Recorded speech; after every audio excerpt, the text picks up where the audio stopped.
com alegria imensa que, mais uma vez, na sexta-feira à noite, estamos aqui juntos para estudar e entender melhor mais sobre os ensinamentos da Fé Bahá'í. Os amigos convidados também sejam muito bem-vindos. Qualquer pergunta, por favor, anotem para, no final da palestra, vamos apresentar ao nosso querido palestrante, que continua sendo o amigo Jorge Guerreiro, que, apesar de sobrenome, é bem pacífico e ama a paz e trabalha pela paz. E nos brindou com uma linda introdução à primeira parte das palavras ocultas semana passada, cujo conteúdo está gravado e à disposição dos que ainda não apreciaram. E agora, hoje à noite, ele vai continuar esse trabalho maravilhoso, introduzindo a segunda parte sobre as palavras ocultas. Então, sem mais delongas, por favor, querido Jorge, seja bem-vindo e fique à vontade.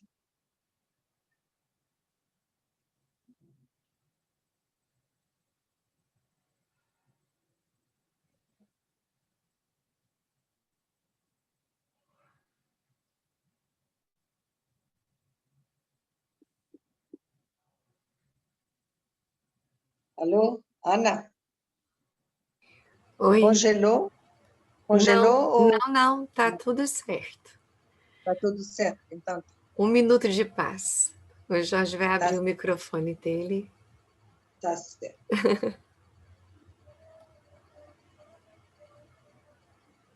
Muito bem, queridos amigos, uma alegria estar aqui com vocês novamente, continuando esse tema de palavras ocultas, que é extremamente desafiador apresentar, ainda que somemos aí as 2 noites, né, da sexta-feira passada e essa, nós vamos ter o quê? 2, 3 horas, e realmente é bastante desafiador.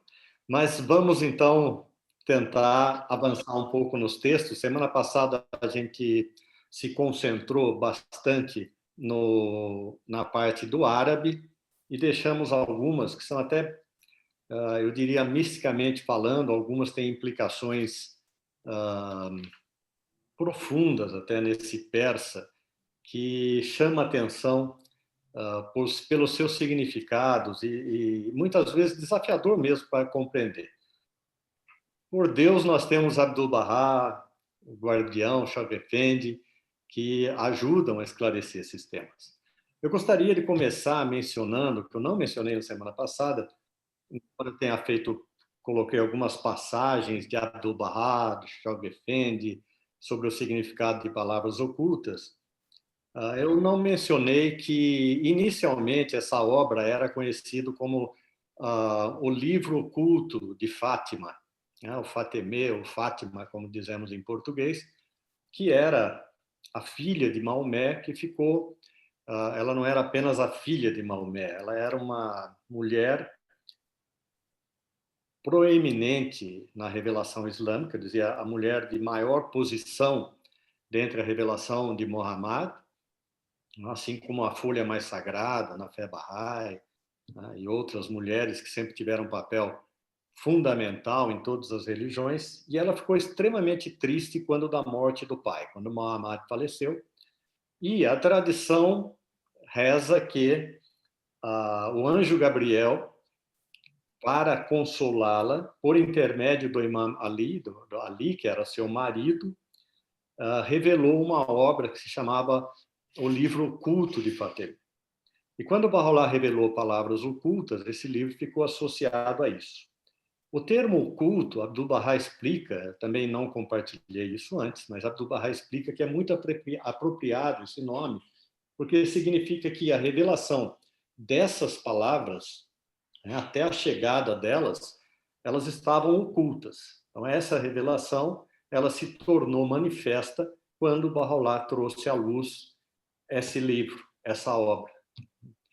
E, como já foi dito lindamente na introdução pelo amado guardião, falando da importância dessa obra, e nas palavras do próprio Bahá'u'lláh, ele diz que ele pegou a essência, agora vou parafrasear, né, ele tomou a quinta essência daquilo que foi revelado aos profetas de antanho e revestiu com a roupagem da brevidade, ou seja, em textos curtos, o significado é muito profundo. Então, eu vou aproveitar hoje para pegar um desses textos e elaborar um pouco mais. Tá? Eu vou dar uma passada geral por algumas explicações que o Guardião e Abdu'l-Bahá deram sobre outros textos, né, sobre outros versículos de palavras ocultas, mas eu vou me concentrar um pouco mais num deles, que tem a ver com Bahá, tem a ver com a origem da criação, que tem a ver com revelação progressiva, que tem a ver com várias implicações na nossa fé. Então, eu vou começar compartilhando aqui.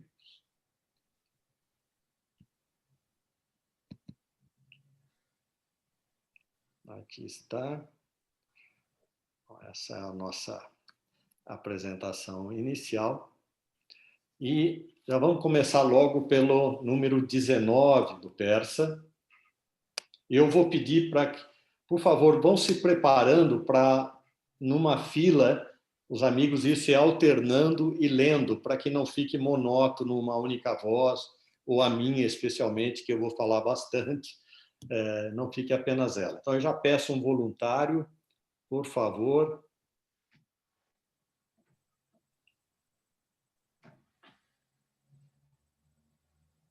Vi o Jefferson levantar a mão. Ok, vamos lá. Por favor, Jefferson. Ouvindo? Sim. Sim. Ó, meus amigos, tereis vós esquecido aquela manhã verdadeira, radiante quando, naquele santo e abençoado ambiente, vós reunistes em minha presença à sombra da árvore da vida, plantando no paraíso todo glorioso, atônitos, escustastes enquanto eu fazia essas três sacratíssimas pronunciações. Ó amigos, não prefirais vossa vontade à minha? Nunca desejeis o que eu não desejei para vós, nem vós aproximeis de mim com vossos corações destituídos de vida, maculados por paixões e desejos mundanos. Esseis vós apenas santificar vossas almas, recordaríeis nesta hora presente aquele lugar, aquele ambiente, e a vós todos a verdade das minhas palavras se tornariam evidente.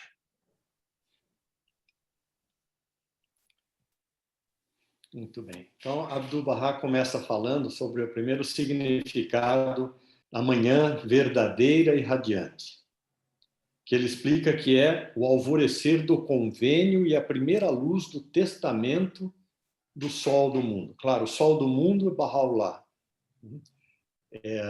E quando a referência manhã verdadeira e radiante, que pode parecer aqui atrás como uma pré-existência, na verdade não tem nada a ver com isso. Nós sabemos que a alma humana não é pré-existente, né? É uma questão de ambiente, uma condição espiritual, onde Abdu'l-Bahá lembra que isso tem uma associação com o convênio. Quando ele está falando convênio, ele está se referindo, obviamente, ao convênio menor, porque ele está usando a palavra testamento. Nós sabemos que Baha'u'lláh passou a mensagem para Abdu'l-Bahá através do seu testamento.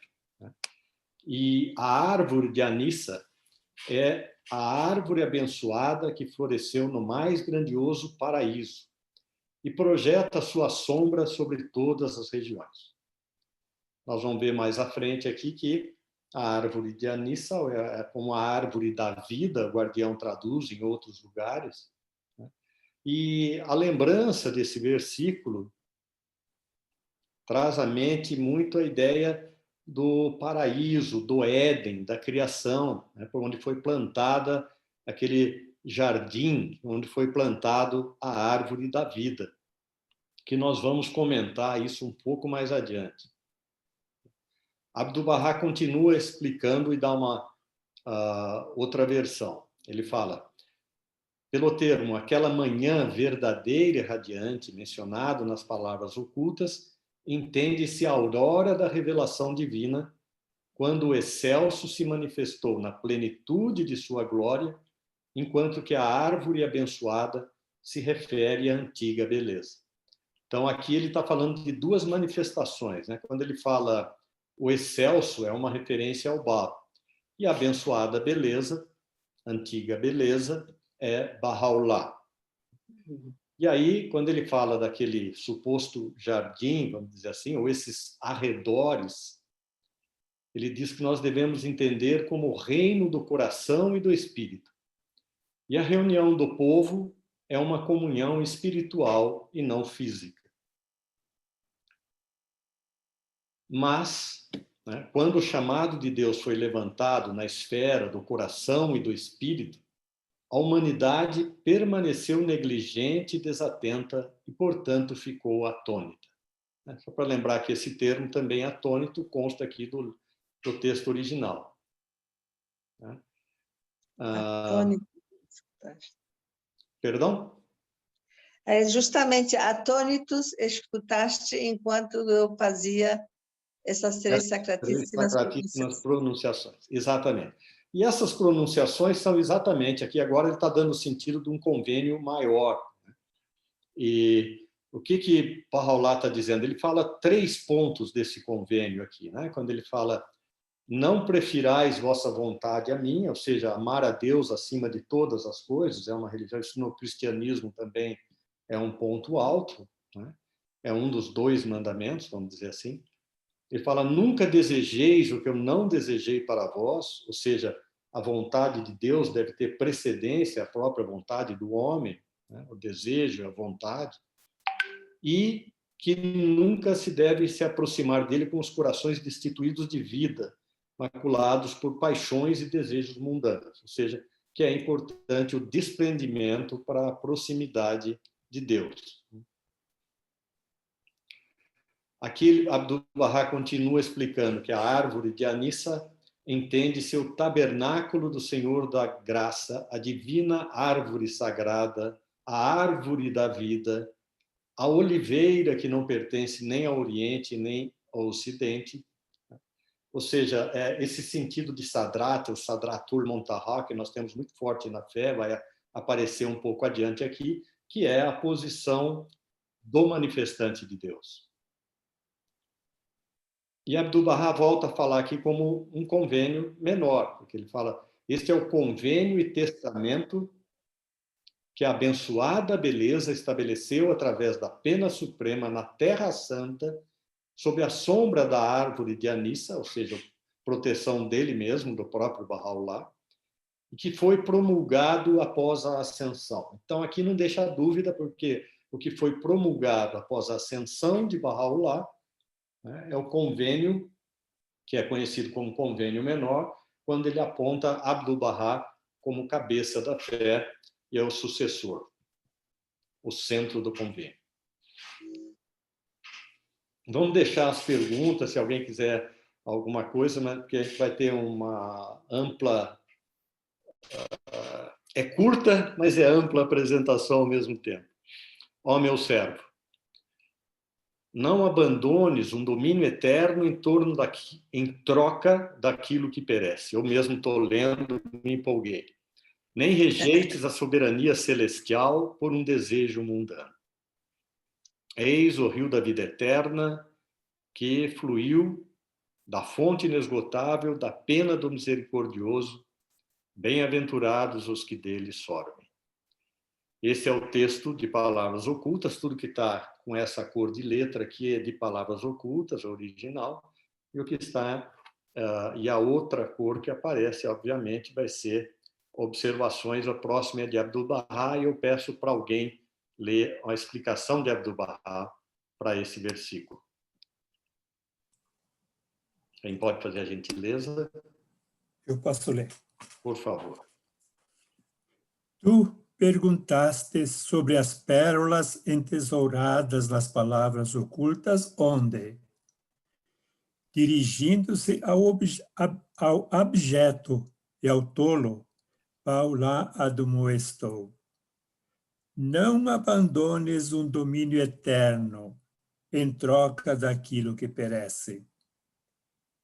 É quando o homem se priva dos múltiplos favores de Deus, é excluído das boas dádivas do Todo Misericordioso, é privado de sua infinita generosidade e graciosas recompensas, seguindo a inspiração de seus desejos egoístas, buscando prazeres terrenos e se satisfazendo com imaginações corruptas.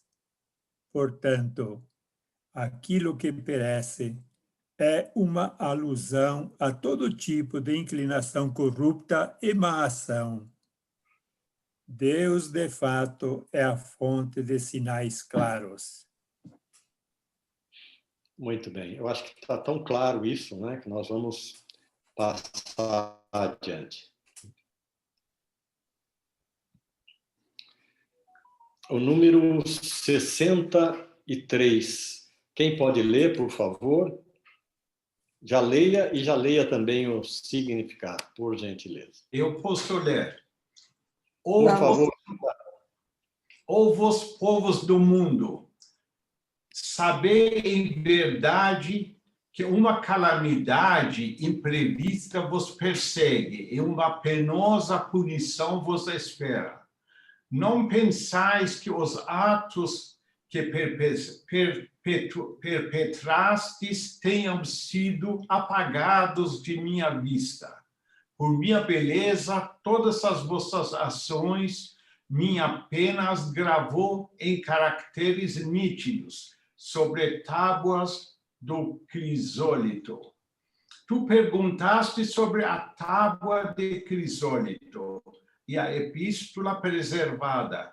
Por tábua de crisólito, entende-se o livro do Convênio de Bahá'u'lláh, que a epístola preservada esteve oculto e preservado, agora está manifesto e resplandecente. A tábua de crisólito está gravada e guardada nos recessos mais íntimos do livro do convênio. Muito bem. É o Kitab At, né?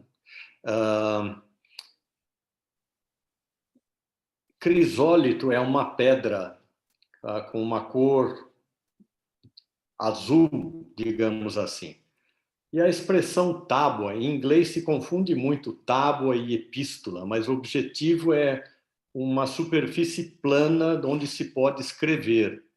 Então, quando diz aqui que a minha pena gravou em caracteres nítidos sobre tábuas de crisólito, quer dizer, isso dá para escrever. O que foi gravado aqui? Todas as ações dos homens. Quer dizer, aqui, Bahá'u'lláh, usando a voz divina, está dizendo que não esqueceu. Né? Isso não foi apagado, porque está escrito num local que é indelével, né? Não se apaga. E Abdu'l-Bahá está explicando que essa tábua de crisólito não é uma coisa física, assim como não é a epístola preservada. Ele está querendo dizer que isso é uma alusão ao livro do Convênio de Bahá'u'lláh, né?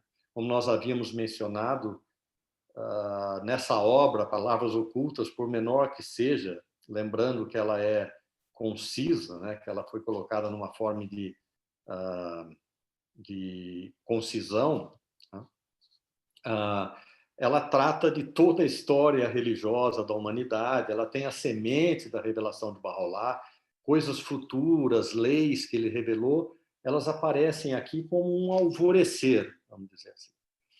Inclusive o convênio. Obviamente, Bahá'u'lláh aqui não tinha nem mesmo revelado a sua missão, quanto muito menos falar em apontar um sucessor.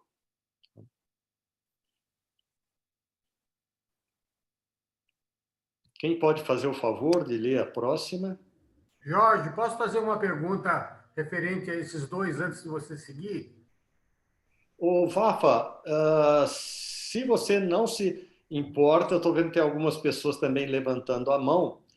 Se você fizer a gentileza de anotar, eu vamos tentar ir por essa, vamos ser flexível, vamos tentar ir por essa onda. Vamos tentar responder a sua pergunta enquanto ela está fresquinha, vamos dizer assim. É porque é relacionada a essa palavra culta e a anterior. Nessa Sim. daqui, Bahá'u'lláh fala que escreveu as nossas ações sobre as tábuas de crisólito. Sim. Na anterior, dá para você voltar mais um, por favor? Uhum. Aqui? Ou mais uma ainda? Não, é aí, peraí. Aqui?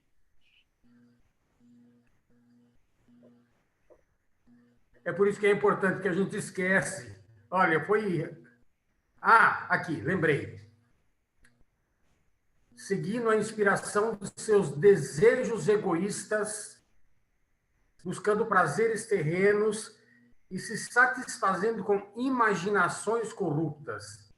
Esse aqui está no anterior, aqui, ó. Não. Estava naquele mesmo. Estava naquele mesmo. Aquele mesmo? Aí, eu acabei... Isso, esse. Sim, quando Abdu'l-Bahá está explicando, tá. Quando Abdu'l-Bahá está explicando, você vê que ele não está falando só em ações. Ele fala em imaginações também. Sim.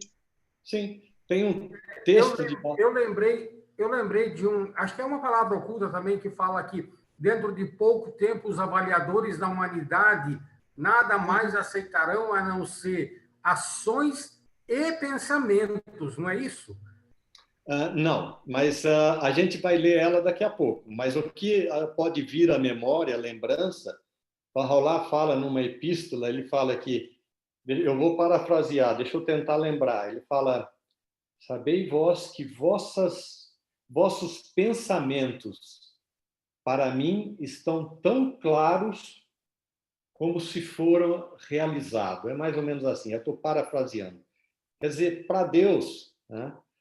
O manifestante de Deus que tudo sabe, ele é o que tudo conhece, o próprio pensar alguma coisa, para ele é muito claro.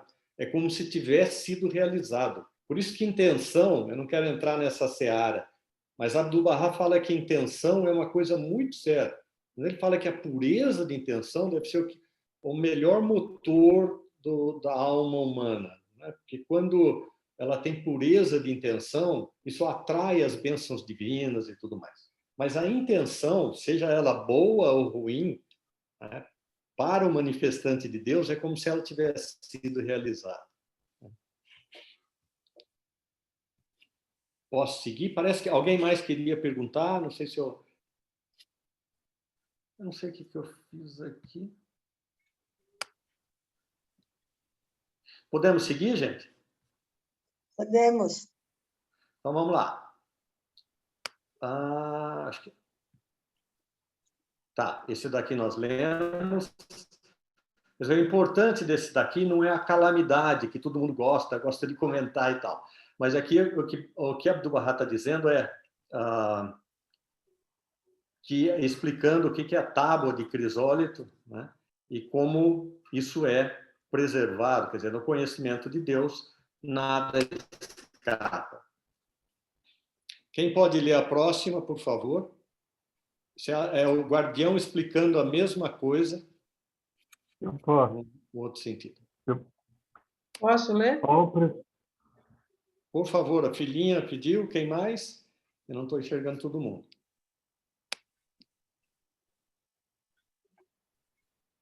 O Carlos Moreira. Amigos, não vamos fazer cerimônia, vamos ajudar, vamos ler, por favor. A filhinha pode ler, depois o Carlos lê a próxima. Vou ler. Ó opressores na terra, retirai as vossas mãos da tirania, porque jurei não perdoar a injustiça de nenhum homem.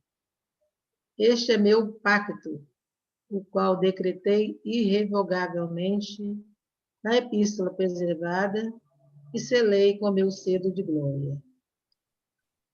Pode continuar, por favor, a explicação do guardião. A epístola preservada é uma expressão espiritual e não tem existência real. Às vezes, refere-se ao próprio manifestante, cujo conhecimento abrange o conhecimento das primeiras e das últimas gerações. Joguei à frente. Obrigado. Eu acho que isso está muito claro, de novo, né? O guardião reforçando, e ele acrescenta que, às vezes, também a epístola preservada, como tem, por exemplo, na oração de jejum, se refere a um manifestante de Deus. Quem pode ler essa próxima? O Carlos estava querendo falar. Eu posso ler. Ó filhos de Adão, palavras santas e ações puras e dignas ascendem ao céu da glória divina. Esforçai-vos para que vossas ações sejam expurgadas do pó do egoísmo e da hipocrisia e encontrem aceitação na corte da glória. Pois dentro, em breve, os avaliadores da humanidade nada aceitarão na santa presença do ser adorado, salvo a virtude absoluta e atos de imaculada pureza. Este é o sol da sabedoria e do mistério divino que raiou no horizonte da vontade divina. Bem-aventurados aqueles que para lá se volvem. Este versículo sagrado está repleto de significado. E como o tempo é curto, apenas uma breve menção é feita como segue. Nada mais, exceto a conduta correta e as ações puras, serão aceitas em seu limiar divino. É uma pena que Abdu'l-Bahá disse que o tempo era curto. Né? Claro que nós gostaríamos de ouvir muito mais sobre isso daqui. Eu acho que todo mundo fica imaginando quem são esses avaliadores da humanidade. Eu não encontrei nenhum texto que se refira a isso, mas Abdu'l-Bahá está querendo dizer que o importante desse texto né, é que nada mais, exceto a conduta correta e as ações puras, serão aceitas em seu limiar divino. Essa é a essência do significado desse texto, embora ele diga que está repleto de significado. Microfone, Jorge. Pai, tá ligado, mas acho que você colocou sua mão próximo do... Mas vocês ouviram pelo menos o texto ali, que está muito claro? Sim. Sim. Tá. Então, agora, por favor, quem pode ler esse 71? Eu posso ler? Por gentileza. Ó meus amigos, lembrai-vos do convênio que fizeste comigo no Monte Parau, sito na sagrada região de Zaman. Chamei como testemunhas a Assembleia nas alturas e os habitantes da cidade imortal. Entretanto, a ninguém encontro agora fiel ao pacto. De certo, o orgulho e a rebeldia apagaram-nos dos corações, de tal modo que já não resta traço sequer. Embora eu soubesse disso, ainda esperei não o revelando.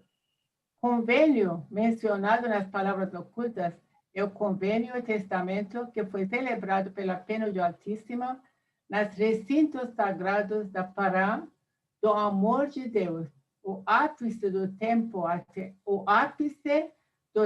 atemporal. Os habitantes da cidade da eternidade e a Assembleia nas alturas são almas firmes na aliança. Abdu'l-Bahá. Essa aliança aqui deveria estar como convênio, na verdade. Certo? Aliança em português, em espanhol, parecido. Aliança é o símbolo de convênio, né? Aquela aliança que nós temos na mão de casados e tal, a gente chama de aliança, mas é o símbolo de um convênio. e, digamos, a nomenclatura Bahá'í nós chamamos de convênio. Convênio.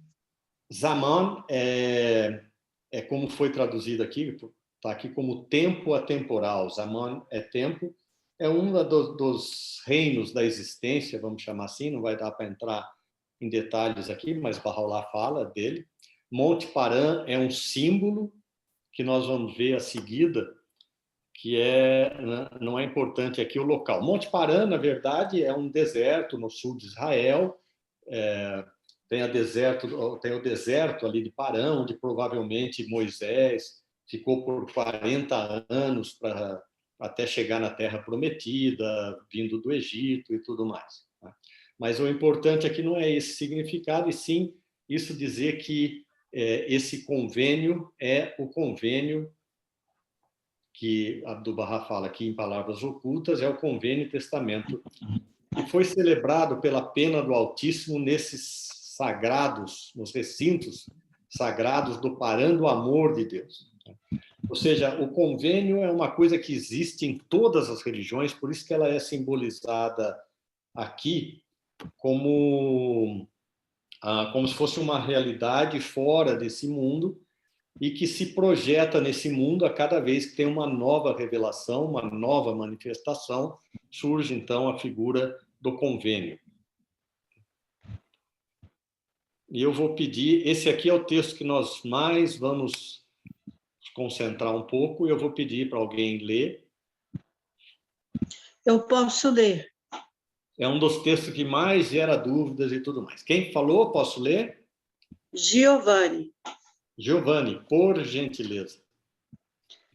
Ó Filho da Justiça, ao anoitecer, a beleza do ser imortal retirou-se das alturas esmeraldas da fidelidade, indo ao Sadratu Muntaha, onde chorou com tal pranto que a assembleia no alto e os habitantes dos reinos do além gemeram por causa de seu lamento. Com isso se perguntou, por que os gemidos e o pranto? E ele deu a resposta, assim como me for ordenado, eu, cheio de expectativas, esperava no monte da fidelidade, mas não senti a fragrância da fidelidade daqueles que habitam na terra. Então, ao ser chamada a regressar, olhei e eis, certos pombos da santidade estavam sendo atormentados nas garras dos cães terrenos. Com isso, a donzela do céu, resplandecente, sem véu, apressou-se a sair de sua mansão mística e perguntou seus nomes. E todos foram ditos, menos um. E ao se insistir, a primeira letra deste foi pronunciada, quando então os habitantes dos aposentos celestiais se apressaram a sair de sua morada de glória. E enquanto se pronunciava a segunda letra, todos se prostraram sobre o pó. Nesse momento, uma voz, vindo do mais recôndito santuário, se fez ouvir. Até aí, e não além. Em verdade, damos testemunho daquilo que fizeram e agora fazem.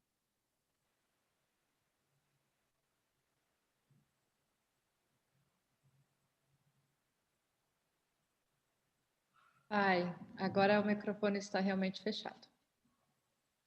Muito obrigado, Leili. Ainda bem que eu tenho você aqui. E eu estava dizendo, é fácil esse texto, né? É uma linguagem bem mística aqui, de novo, né? Onde Baha'u'lláh transmite. A linguagem mística era para os místicos, ela era como uma linguagem entre dois apaixonados que as pessoas ao redor não entendiam. Eles podiam falar das juras de amor, uma série de coisas que era uma linguagem só deles, só de místico para místico, de apaixonado para apaixonado. E realmente as pessoas escutando isso, se não tivessem a par do que estava se falando, ficavam sem entender nada. Esse é o objetivo de uma linguagem mística, né? Daí vem a gnosis, o Erfan, que é o verdadeiro guardião, traduzia como verdadeiro conhecimento, no livro da certeza, pelo menos ele traduziu assim, que é o conhecimento que se deve atingir para buscar isso. E aí tem todos aqueles pré-requisitos, pureza de coração, santidade de alma, e assim vai. Mas, enfim, esse texto é muito bonito e as pessoas geralmente perguntam. Vamos ver algumas das coisas que são tratadas aqui. Rapidamente eu vou falar o básico e depois nós vamos ler aqui o essencial.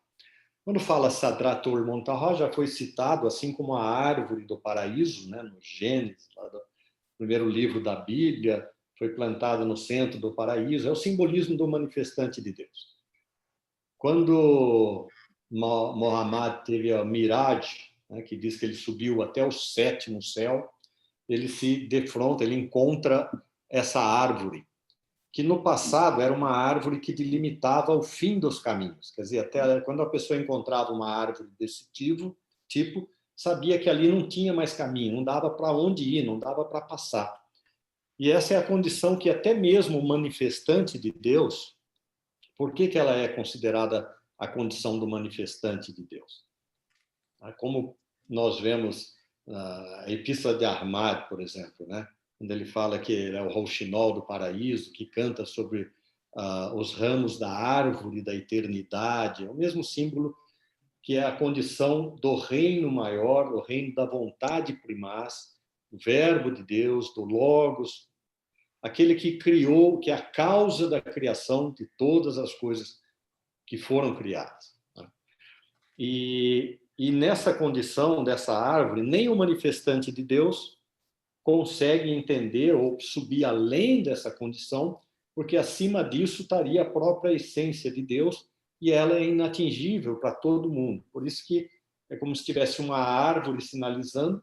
Claro que nós, seres humanos, não chegamos nem nessa árvore, né? Mas o manifestante de Deus chega lá e ele diz que dali não dá para passar. Então, tem vários textos. Bahá'u'lláh, por exemplo, fala que 1000 Moisés ficam ali estupefatos, querendo ultrapassar, mas não têm condições, né?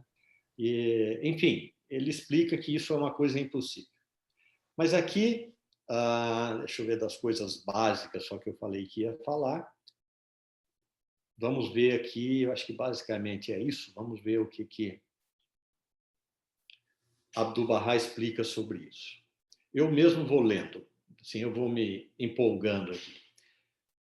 Ao considerar a identidade do nome, aqui agora ele está se referindo àquelas duas letras, né? Vamos voltar ao texto aqui.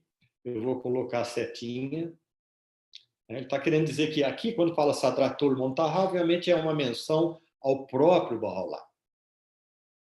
E ele chorou, porque esse aqui é o maior símbolo do convênio e é o símbolo da história de todas as religiões. O manifestante vem para aqueles que ele criou, para aqueles que são seus, e os seus não o recebem.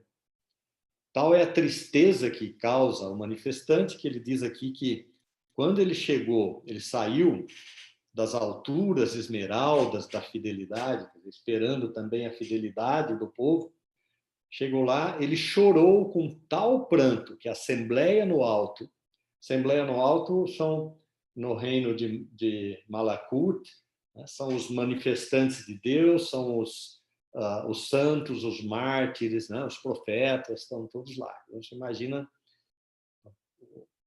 o tipo de habitantes, né? E os habitantes dos reinos do além gemeram por causa de seu lamento. Mas é como se todos pudessem, de uma certa altura, contemplar o que estava acontecendo aqui nesse mundo, o que está acontecendo aqui nessa terra. E aí alguém perguntou, por que os gemidos e o pranto E ele deu resposta. Quer dizer, quem é ele? É a beleza do ser adorado, o próprio Bahá'u'lláh. Daí ele diz: como me for ordenado, eu cheio de expectativas, esperava no monte da fidelidade, mas não senti a fragrância da fidelidade daqueles que habitam a terra. Então, ao ser chamado a regressar, vem mais uma vez, certos pombos da santidade estavam sendo atormentados nas garras dos cães terrenos. Quer dizer, quem que são esses pombos da santidade? São os seus seguidores, né? São os mártires, são aqueles que levantam a bandeira da sua fé. Aí ele diz: com isso, a donzela do céu, uma referência ao próprio Bahá'u'lláh. Vamos lembrar do Seyat-Chal, né, em Teherã, a prisão que ele esteve, onde ele tem aquela visão da donzela mística, né, da donzela celestial. É a mesma coisa, donzela do céu, donzela celestial, que é o símbolo da condição mais elevada, de novo, do manifestante de Deus. É o reino do Lahut, a condição do verbo de Deus, mais uma vez.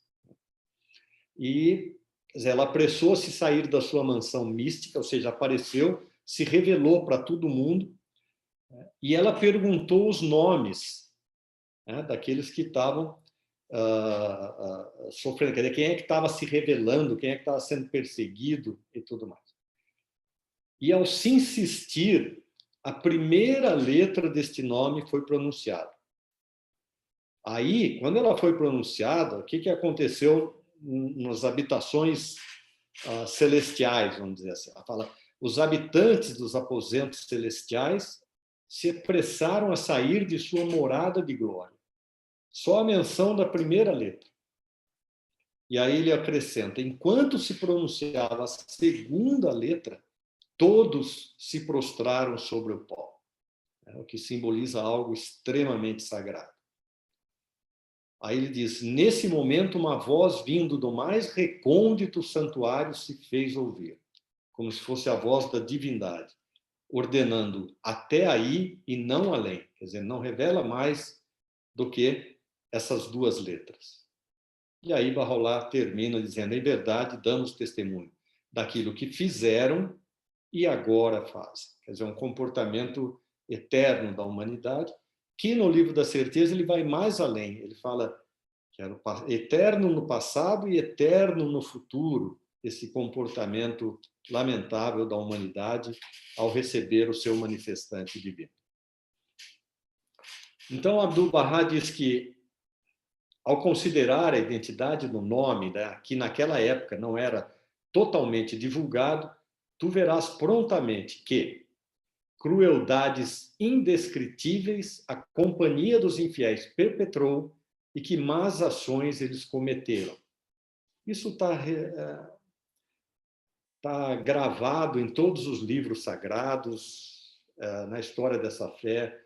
Nós sabemos como isso foi uma constante contra o Bab, contra o Bahá'u'lláh.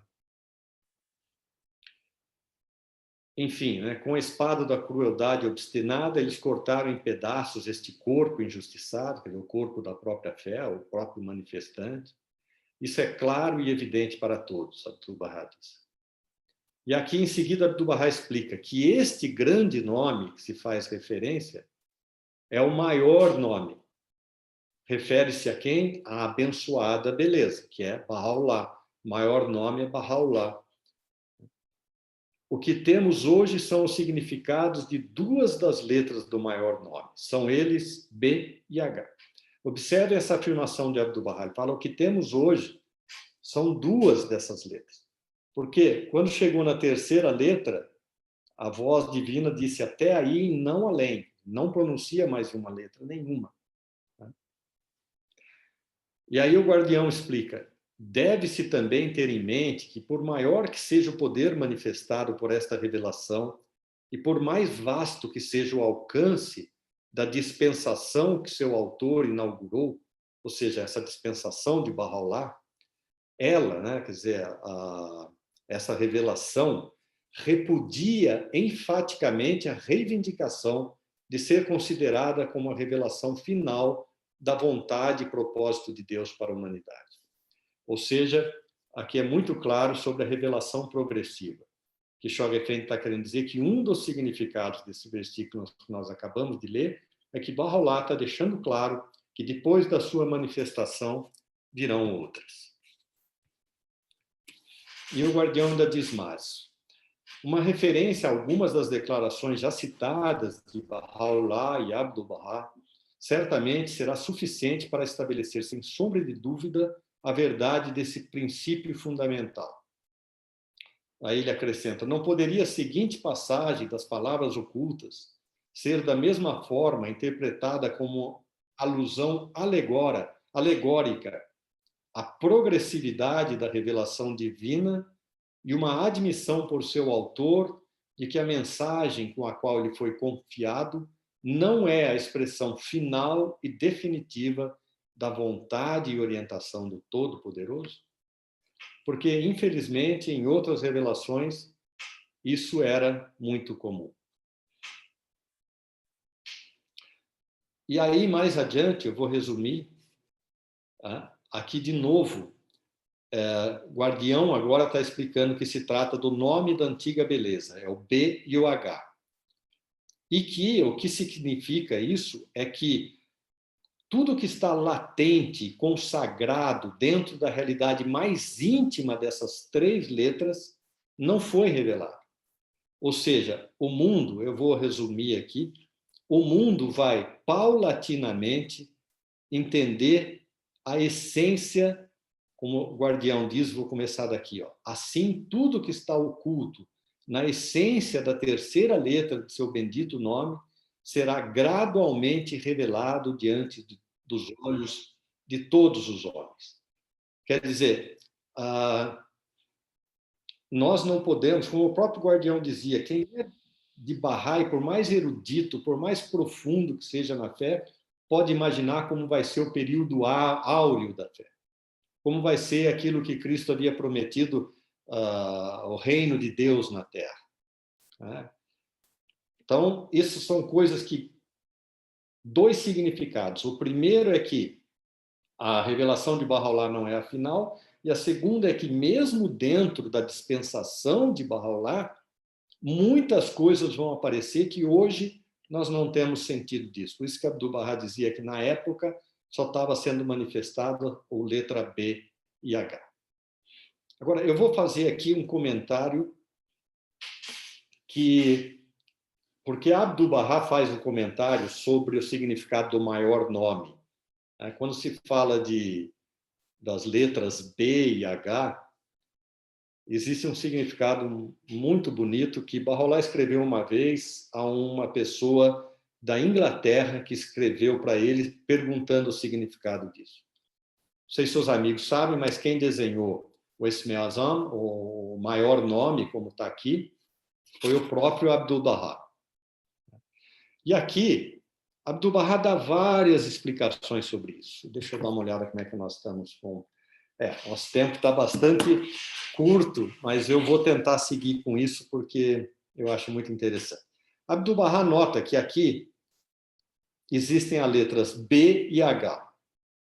O B, essa horizontal aqui é um B, essa vertical também é o mesmo B, e existem 4 Hs, Abdu'l-Bahá diz. E ele fala também que esse formato de estrela, na verdade, é o formato de um ser humano. Abdu'l-Bahá fala que é uma cabeça, 2 braços e 2 pernas. Uma significando Bab e outra significando Baha'u'lláh. Quando ele fala sobre Bab, Abdu'l-Bahá, isso é a explicação de Abdu'l-Bahá, tá, amigos? Os fenícios já usavam uma linguagem que utilizava uma equivalência entre letras e números. E o Abjad, também, que é muito usado na fé, usa muito isso. O Bab usava isso muito, Baha'u'lláh também. E aqui, Abdu'l-Bahá diz que, ao desenhar isso, ele está querendo dizer que com Bab, que a letra B se associa ao número 2. A letra A, que normalmente não se escreve, se associa ao número 1. E a palavra Bab é equivalente ao número 5. A palavra Bahá, o mesmo B continua valendo 2, A continua valendo 1, o H vale 5 e o A de novo 1. Quando nós somamos aqui, é 9. Nós sabemos disso. E interessante notar que o equivalente, está vendo aqui que Abdu'l-Bahá, o que ele fez? Ele pega o número 9, desde o número 1 até o número 9, que é o símbolo da perfeição, o maior número inteiro, e ele soma todos os números e chega ao número 45, cuja soma, de novo, é 9. Mas 45 equivale ao que está escrito aqui embaixo, a palavra Ademê, que é o equivalente a Adão. Veja tudo que Abdu'l-Bahá coloca como um significado. E, porque o A é igual a 1, o D é igual a 4, o M é igual a 40, então o símbolo de ADM é 45. Quando Abdu'l-Bahá pega o número 9 e soma todas as suas partes, ele chega ao Adão, ao 45. E a mesma coisa com relação a Eva. Quando ele pega o Ba, porque ele fala que Bahá'u'lláh é como Adão e o Ba como a Eva. Quando ele pega o número 5 e soma um por um dos números, ele chega ao número 15, que é o equivalente a Eva, que é Rovê. Então, é Adão e Eva, porque o H igual aqui é 8, tá? Diferente. O W é 6 e o A é 1, 15. Por que ele está dizendo isso? Deixa eu ver se tem aqui. Não. Porque Bahá'u'lláh também fala, em outros lugares, que a criação ela veio a ser efetuada através de 7 atos de criação. E que os primeiros 2, o primeiro é a vontade primaz, e o outro foi traduzido como determinação ou propósito, que sempre é necessário 2 condições, uma parte que é ativa e uma parte que a recebe. É o mesmo simbolismo que tem na Epístola de Sabedoria, que era conhecido como Epístola de Filosofia de Bahá'u'lláh, quando ele fala da força ativa e aquela que a recebe. Ele fala que, num sentido, elas são a mesma coisa, porém são diferentes. Então, para a criação ser originada, era necessário haver esses 2 polos, existe sempre uma polaridade. E o simbolismo, quando Bahá'u'lláh fala que surgiu um novo jardim, vamos lembrar que no Gênesis da Bíblia, o jardim foi plantado bem no centro dele a árvore da vida. Tá? A árvore da vida, como nós já dissemos, é o símbolo do manifestante. Depois, a árvore do bem e do mal, plantada num outro extremo. E, segundo a Bíblia, o homem... E vamos lembrar, a posição de Adão, ora, é colocada como de um manifestante de Deus, ora, representando a humanidade. A humanidade está sujeita à queda, ao afastamento do seu Criador. E ele, através do ego, Abdu'l-Bahá explica que Adão é o espírito, Eva é a alma do homem, e a cobra, a serpente, é o ego, que convence, primeiro, a alma e que acaba afetando o espírito. Lembrando que aqui, gente, não quer dizer uma coisa de hierarquia, que um é mais importante. Quando fala Eva é a alma, Adão é o espírito, os 2 são uma emanação de Deus, e são extremamente importantes e fazem parte do ser humano, inclusive o ego, é a realidade dele. E todas as palavras ocultas é justamente para controlar isso. Mas, em resumo, no Jardim do Éden, o homem perdeu aquela posição de proximidade com o manifestante, de proximidade com a divindade, porque seguiu o seu ego, comeu da árvore, do fruto do bem e do mal, e que agora todo esse anseio do ser humano, 7 Vales é sobre isso também, né? Começa lá com uma busca e tal. Esse anseio do ser humano, da alma humana, é voltar para esse paraíso. E Bahá'u'lláh explica que paraíso é estar de volta, junto, unido ao manifestante de Deus. Então, é esse anseio, essa busca da alma humana. Eu vou tentar ser rápido, porque... aliás, eu não vou me abster de ler isso aqui, mas, basicamente, o 79 que Bahá'u'lláh fala: quanto tempo voarás nos domínios do desejo, ó filho do desejo? Quanto tempo voarás nos domínios do desejo? Dotei-te de asas para que alçasses voo aos reinos da santidade mística e não às regiões da fantasia satânica. O pente te dei também a fim de poderes alisar meu cabelo de azeviche e não para me lacerar a garganta. E muita gente tem dúvida, como é que pode, né? O pente para lacerar a garganta, o guardião está explicando que o sentido disso é o uso indivíduo de qualquer coisa concedida por Deus no mundo. Porque para os barbeiros de antigamente, o pente e a navalha faziam parte de um único instrumento, vamos falar assim, né? Ele servia para pentear o cabelo, mas podia ser mal utilizado e cortar a garganta. E, por fim, meus amigos, para terminar, tá? Eu gostaria de ler o último texto, que é depois que termina a parte persa. Bahá'u'lláh diz que a noiva mística admirável, outrora oculta atrás do véu das palavras, agora, pela graça de Deus e através de seu favor divino, tornou-se manifesta e esplendorosa como a luz irradiada pela beleza do bem-amado. Ele acrescenta, ele dá testemunho. Essa noiva mística representa o próprio Bahá'u'lláh. Fala: dou testemunho a amigos de que o favor está completo. O argumento se cumpriu. A prova se manifestou e a evidência acha-se estabelecida. E ele lança um desafio. Ele diz que seja visto agora o que vossos esforços no caminho do desprendimento revelarão. Desse modo, o favor divino foi plenamente concedido a vós e àqueles que estão no céu e na terra. Todo louvor a Deus, o Senhor de todos os mundos.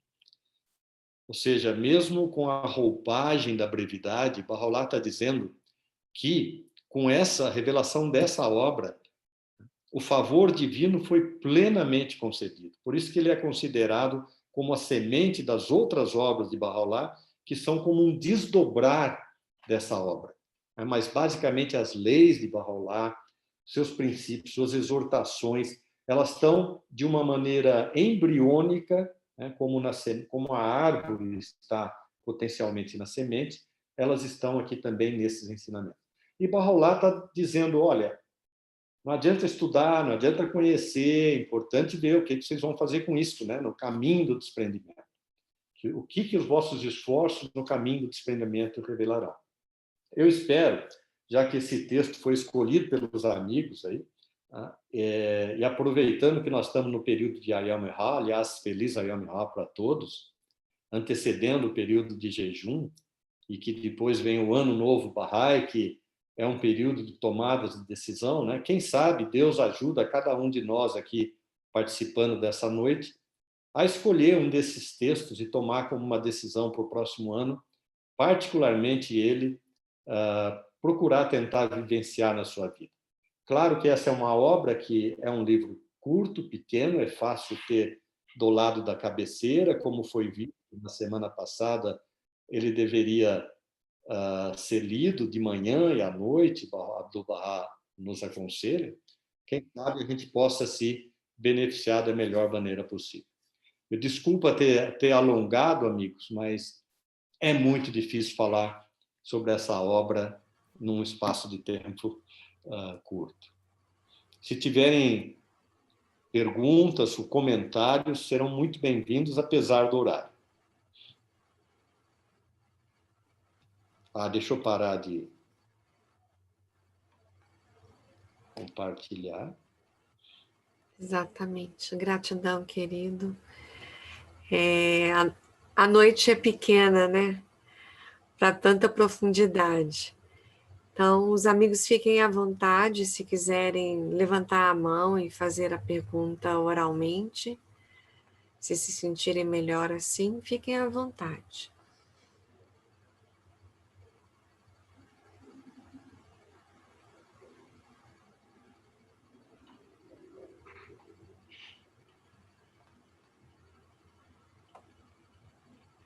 quando não temos nenhum comentário ou pergunta, ou nós entendemos tudo ou não entendemos nada. Né? Posso? Por favor, Jefferson. O João Davi. Não, é o João Davi, desculpa. Não, à vontade. Você poderia falar um pouquinho sobre a epístola preservada? E também, eu acho que você tocou num ponto muito bonito. Parabéns pela sua apresentação. Alguns detalhes assim que a gente vai estudando e vai se aprofundando e vai entendendo melhor. Quando você fala que o manifestantes, o símbolo da árvore, que ele pode ir até a árvore. Dali para frente é a essência de Deus, é o Malakut ou Lahut. Lindo, maravilhoso. Se você pudesse só dar mais uma explicaçãozinha, eu agradeceria bastante. Sobre a epístola preservada, né, o que Abdu'l-Bahá diz é que, porque muitas vezes a gente espera onde é que está essa obra. Né?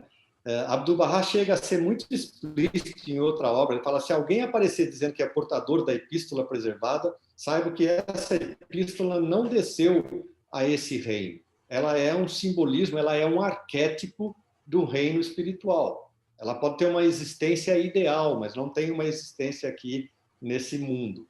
Né? Então, ela representa o convênio. Né? É um dos simbolismos. Outro simbolismo, ela representa o próprio manifestante de Deus, uma condição elevada do manifestante de Deus. Agora, com relação a essa árvore além da qual não há passagem, nos Sete Vales, por exemplo, Bahá'u'lláh fala de alguns mundos que os místicos citam.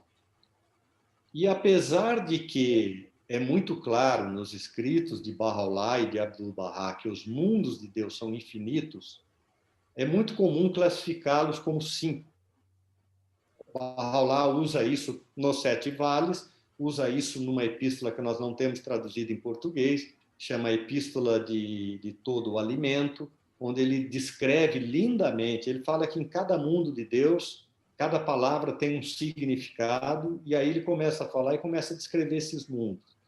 Para ser assim, no maior nome que a gente viu 3 níveis, né, como se fosse a trindade para os cristãos e tal.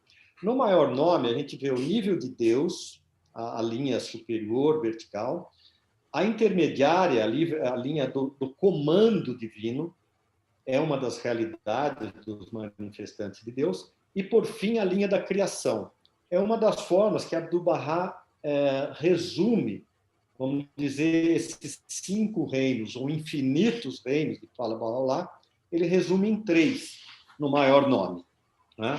Mas Abdu'l-Bahá também fala desses 5. E só para tentar ser bem rápido, é o seguinte: o primeiro reino, quando fala desses 5, é chamado Nosud, é o reino vamos dizer, esse reino material, as coisas que a gente consegue tocar, que a gente consegue sentir através dos sentidos, esse reino que nós todos estamos vivendo aqui.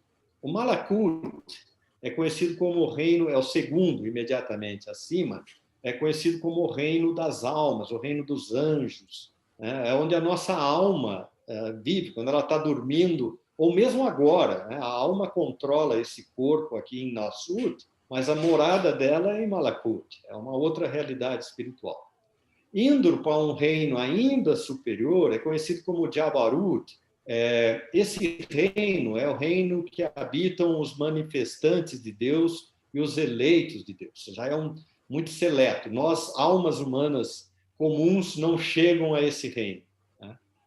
E o quarto reino é o reino de Lahut, que é a condição do verbo de Deus. Ela é bastante misteriosa, obviamente, porque o Bab, por exemplo, e Abdu'l-Bahá também, diz que a vontade primordial de Deus, ela é a causa da própria criação dela. Tá?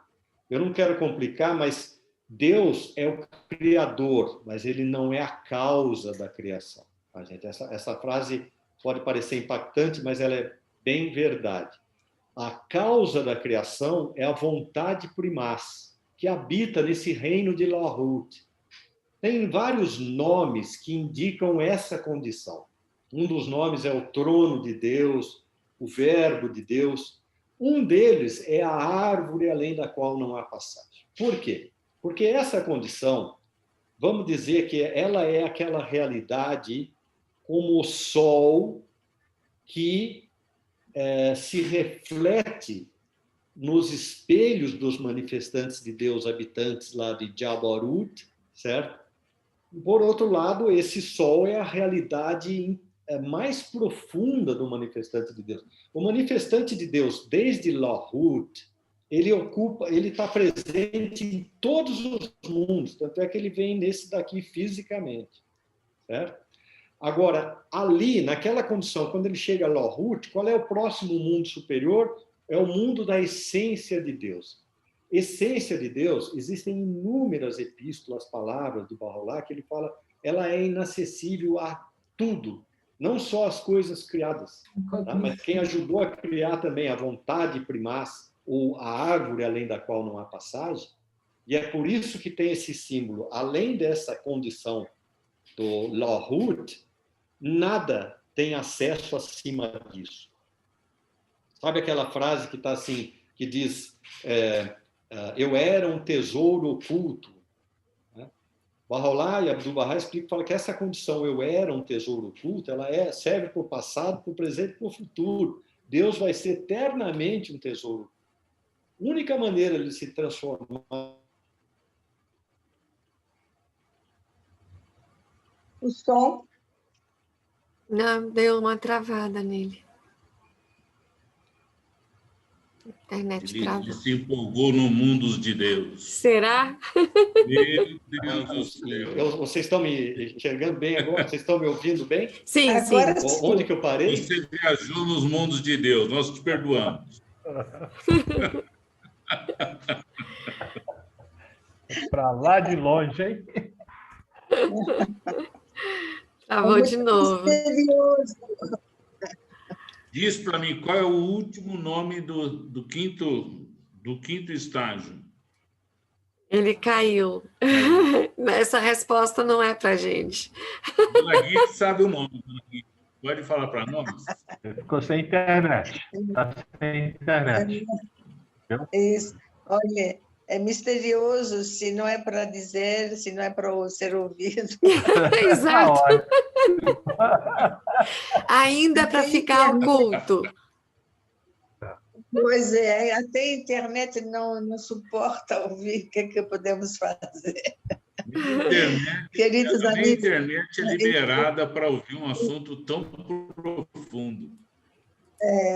gente, enquanto o Jorge está tentando reconectar com a gente, eu queria dizer, semana que vem vamos ter uma palestra do conselheiro Pejman Samuri, não percam, que ele vai tratar de uns assuntos muito interessantes e muito desafiantes, viu? Olha, com certeza. O que os conselheiros têm a trazer é traduzir para a realidade e ação tudo que foi revelado. Né? Então, é muito importante o que ele tem a dizer. Desculpa, amigos, eu não sei se eu consegui completar. A hora que você foi falar últimos mundos de Deus, é tão forte que todos nós ficamos assustados e a internet cortou. O que eu estava querendo dizer, não sei se cheguei a falar, a essência de Deus é incognoscível. Tá? Essa é a definição. Só nós sabemos disso porque os manifestantes nos dizem isso. Quando eles falam incognoscível, não se pode falar bem da verdade no mundo de Deus, qualquer coisa que a gente falar de atributo divino, as orações que nós fazemos, tudo isso, amigos, mora com a condição mais elevada do manifestante de Deus. Não é com o próprio Deus. Bahá'u'lláh fala, não existe um laço de intercurso direto entre o Criador e as suas criaturas. Isso é impossível. Se houvesse qualquer coisa de laço direto, Deus deixaria de ser Deus, porque ele teria alguma conexão conosco. Nós somos limitados, ele é ilimitado. Então, tudo que nós podemos conhecer de Deus é através do mundo do comando, vamos chamar assim o Lahut. Né? Então, até eles, por isso que eu citei uma frase que Bahá'u'lláh cita vários manifestantes implorando, querendo entender alguma coisa da essência de Deus e se sentindo impotente em alcançar isso. Essa frase vocês devem lembrar, tem em Seleção dos Escritos de Bahá'u'lláh, que ele fala: 1000 Moisés, né, jaz atônito na sua tentativa. E assim ele fala, cada um, nenhum manifestante, nenhum tem acesso à divindade. Nós, então, nós somos inexistentes. A verdade é essa, nós somos inexistentes para essas realidades tão superiores. Não sei se consegui explicar. Infelizmente. Temos uma pergunta para a gente fechar. Sim. Eu sei que pelo avançar da hora, né, já, mas não vamos deixar essa pergunta aqui no ar, né? Então, o seu Sohrab pergunta como se pode conciliar as ações boas e puras com a justiça. As ações boas e puras com a justiça. Desculpa. Com a justiça. Sim. Na verdade, para mim, elas são intimamente correlacionadas, coerentes, e não dá para separar umas e outras. É claro que você pode, além de exercer justiça, lembrando que o Bahá'u'lláh fala aqui em Palavras Ocultas, que é a mais amada de todas as coisas, né? É a justiça, que através da justiça a gente pode enxergar pelos próprios olhos, conhecer pela própria compreensão e não pela compreensão de semelhante e tudo mais. Você pode, ao exercer justiça, você pode não necessariamente ser bom, tá? Geralmente a gente conta com a misericórdia de Deus, certo? Não é assim que a gente prefere que Deus haja com a gente? Quer dizer, que ele não seja justo.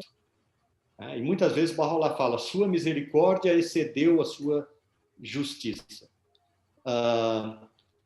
Mas, e isso é uma maneira que nós, seres humanos, podemos fazer mais do que isso também. Deveríamos, da mesma maneira como a gente quer receber, a gente deveria agir. Só que uma coisa que tem que ser separada, eu acho que é muito importante na pergunta do Sohrab, é socialmente cabe à sociedade fazer justiça. Ao homem, de preferência, ser bom, possui um coração puro, bondoso e radiante. Abdu'l-Bahá explica que, por exemplo, alguém cometeu um delito, uma coisa grave. Né? Se essa pessoa cometeu esse delito, e Abdu'l-Bahá chega a dar um exemplo até dele, pessoalmente, contra ele, fala, Abdu'l-Bahá vai perdoá-lo. Agora, a sociedade, a justiça deve punir. A sociedade deve fazer justiça, ela deve punir. E lembrando que Bahá'u'lláh fala que o que educa o mundo, o que vai trazer a unidade para o mundo é a justiça, e que a justiça se baseia em 2 pilares, recompensa e punição. Então, eu acho que o conciliar que o Sohrab disse, eu acho que tem muito a ver com isso. Individualmente, cabe às pessoas perdoarem, serem boas e tudo mais. Mas a sociedade, para reinar a ordem, cabe a ela fazer justiça. Se ainda dá tempo de completar a pergunta, a meu ver, se um policial que prende um assaltante, leva para a delegacia e depois tem a ordem de confinar ele, ou talvez torturar, bater para que ele confesse alguma coisa, aí ele não está fazendo uma ação boa e pura. Então, se todo mundo for fazer ação boa e pura, não vai existir policial no mundo. E outra, mas também ele não está fazendo justiça, né? Porque, teoricamente, não é para ele torturar. Né? Então, eu acho que ele não está fazendo nenhuma das duas nesse caso. Eu só queria fazer uma pequena menção.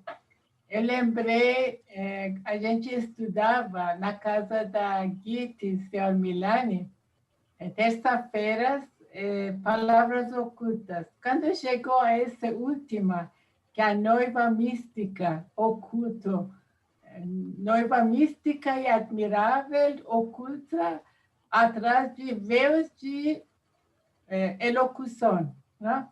Então, o senhor Hazi contou, se explicou que antigamente no Irã, a noiva, geralmente o casamento era os pais que organizavam, né? Então, noiva e noivo não se encontravam só na noite de casamento, eles tiravam aquele que a noiva tinha como diz? Véu. Não? Véu. E tiravam para a primeira vez, o noivo via o rosto de noiva. Então, diz que Baha'u'lláh, com muita delicadeza, uma coisa muito linda e mística, explica que essas palavras que estavam ocultas agora está revelando o significado verdadeiro. Eu lembrei muito do Sr. Hazi. Eu também. Eu já vi ele fazendo essa cena, parece que eu vi uma noiva na minha frente, do jeito que ele falava. Ele ainda falava e fazia assim, olha, a única maneira do cuidado do noivo saber, ele perguntava para uma irmã, para uma parente, alguém, porque a mulher podia ver a mulher. E aí ele perguntava, ela é bonita? Porque senão eles entravam em cada fria, coitado. É verdade. Muito bem.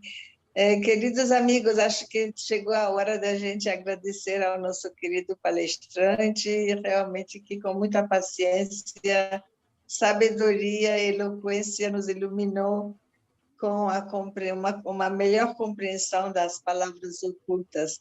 E de todo o coração agradecemos, querido Jorge, e esperamos que teremos outras oportunidades de ter sua presença para outros temas. Agradecemos também a presença dos amigos que tão gentilmente participam. E até semana que vem. Como falei, por favor, não se esqueçam a palestra do conselheiro semana que vem. É muito importante, tá bom? Muito obrigada. Um beijo a todos e até semana que vem. Boa noite a Alegria todos. vê-los a todos, amigos. Um grande abraço a todos. Muito obrigado. Adorei, foi muito bom. Agradeço bastante. Parabéns. Parabéns. Tá bom. Obrigada.